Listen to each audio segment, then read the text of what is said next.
이캉네캉 구독자 여러분 반갑습니다. 오늘도 살 걸 팔 걸 후회하지 않고 매매하는 껄무새입니다. 자, 오늘은 이 트럼프 말 한마디에 이 반도체주들과 함께 이 조정의 구간을 가진 이 현대차를 좀 한번 알아보실 텐데, 자, 그렇다면 과연 이런 상황에서 우리의 현대차는 어떻게 좀 대응을 할 생각이고, 이 앞으로 어떻게 주가 상승이 좀 나올 수 있다는 건지에 대해서 좀 알아보기 전에, 현재 이렇게 제 영상을 좀 보시는 분들 중에서 이 구독을 안 하시고 영상을 보시는 분들이 이렇게 97%가 넘는다고 합니다. 자, 그럼에도 저 껄무새는 항상 여러분들을 위해 열심히 좀 자료 준비를 하고 이렇게 좀 차트 분석까지 해드리고 있는 만큼 꼭 영상 시작 전에 구독, 좋아요 한 번씩 눌러주시면 정말 감사하겠습니다.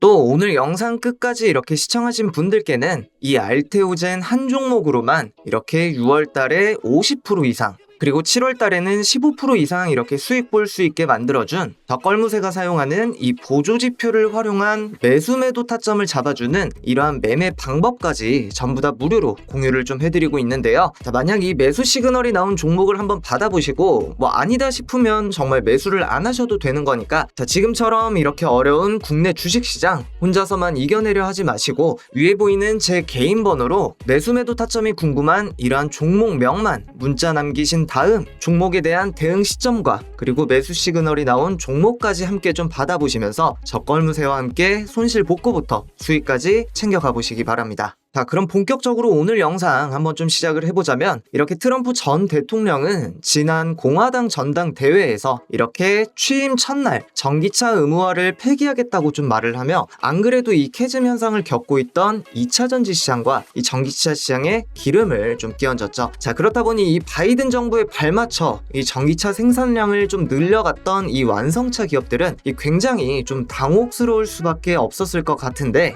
특히 매달 이렇게 4,500만 달러, 하나로 약 623억 원을 기부할 계획이라고 밝혔던 머스크는 이 소식에 더 큰 배신감을 좀 느꼈는지 이 트럼프의 발언이 좀 전해지고 난 이후로 이렇게 기부 계획은 사실이 좀 아니라고 부인을 하면서 발을 좀 뺐고, 캐나다 공장에서 이렇게 전기차를 생산하기로 했던 포드는 당초 계획을 철회하고 이 가솔린 픽업 트럭을 추가 생산하겠다고 밝히기도 했습니다. 이뿐만 아니라 이렇게 2030년까지 전기차 비중을 80%까지 늘리겠다고 발표한 이 포르쉐 또한 이 기존 목표치를 좀 하향시키는 등 이렇게 여러 글로벌 완성차 기업들이 발빠른 처세술을 좀 보여주기도 했는데요. 자, 그렇다면 여기서 우리의 현대차는 과연 어떠한 처세술을 좀 보여줬을까요? 자, 현대차 역시 이렇게 미국 조지아주에 짓고 있는 연간 이 30만 대 규모의 전기차 전용 공장 이 메타플랜트 아메리카의 가동 시기를 2025년에서 2024년 4분기로 앞당긴 것과 동시에 이 하이브리드 생산 라인을 추가해 이 전기차와 하이브리드 차를 혼류 생산하고 유동적으로 대응하기로 좀 하면서 전기차도 하이브리드 차도 이렇게 둘 다 잡는 최고의 좀 처세술을 보여줬습니다. 뿐만 아니라 이 미국 우선주의를 내세우는 이 트럼프로 인해 이 북미 시장의 판매량이 하반기엔 좀 줄어들 것을 좀 대비해서 이 현대차는 인도 시장에서의 판매량을 이렇게 좀 늘려가는 등 인도 증시 상장에 대한 준비도 꽤 하고 있고, 또 이렇게 유럽 시장에서는 프랑스를 제외한 영국과 스페인 그리고 독일 등의 시장에서 이렇게 지난 6월 지속적인 판매 증가율을 좀 보여주게 되면서 하반기에 이 미국 수요 둔화에 따라 성장세가 주춤할 거라는 우려 부분을 이 다양한 국가에서의 판매량을 좀 늘려가면서 이러한 실적 부진에 대비하는 모습까지도 보여주고 있습니다. 자, 그렇다 보니 자연스럽게 내일 있을 이 현대차의 2분기 실적 전망은 매출이 43조 9,939억 원, 영업이익은 4조 2,796억 원으로 집계된 데 있어 만약 이 전망이 맞아떨어질 경우 또 한 번 역대 최대 분기 실적을 기록할 것으로 좀 보여지는데, 자, 그렇다면 여기서 현대차를 좀 기술적으로 분석을 한번 해보자면, 먼저 전날 현대차는 이렇게 앞서 말씀드린 2분기 실적 전망치를 좀 보도하면서 2조 원이 넘는 이러한 외인들의 매수세에 따라 3% 이상 상승 마감해준 걸 좀 볼 수가 있는데, 자, 이렇게 오늘은 다시금 이 미국 대선의 불확실성이 좀 지속됨에 따라서 이 개별 주장세가 이어지고 이 외인과 기관의 매도세에 따른 마이너스 1% 이상의 등락률을 좀 보여주고 있습니다. 자, 그렇다 보니 보니 이 보라색의 5일 단기 이평선을 오늘 좀 이탈하지 않고 마감해주는지가 이 단기적인 방향성을 좀 잡는 데 있어선 가장 좀 중요해 보이는데, 자 그럼에도 지난 22일 이렇게 한 차례 낙폭에도 좀 불구하고 121선을 잘 지지받아 다시금 이렇게 반등이 좀 나와줬던 만큼 이 내일 있을 실적 발표와 함께 지난번 주요 지지저항 라인이라고 말씀드린 27만 7천원까진 무리 없이 상승 랠리가 좀 이어질 수 있을 것으로 보여지고 있습니다. 또 중장기적인 관점으로 이 현대차의 주봉 차트를 한번 좀 봤을 땐 지난주 이렇게 21선을 이탈하지 않고 마무리를 해준 데 있어 이번 주 주봉 마감을 이렇게 26만 1천원 부근만 돌파해준 상태에서 마감을 좀 해주게 된다면 지난 3월 이렇게 21선을 지지받아 반등해줬었던 때처럼 이번에도 지속적인 상승 추세가 이어질 수 있을 것으로 예상하고 있습니다. 자, 그렇다면 여기까지 이 현대차에 대한 기본적 분석과 기술적 분석을 좀 마치도록 하고, 영상을 마무리하기 전에 요즘처럼 이렇게 다들 좀 수익 보기 어렵다고 말하는 이 국내 주식시장에서 도대체 이 저껄무새는 어떻게 차트 분석을 하고 좀 수익을 보고 있는지 물어보시는 분들이 굉장히 좀 많은 것 같은데요.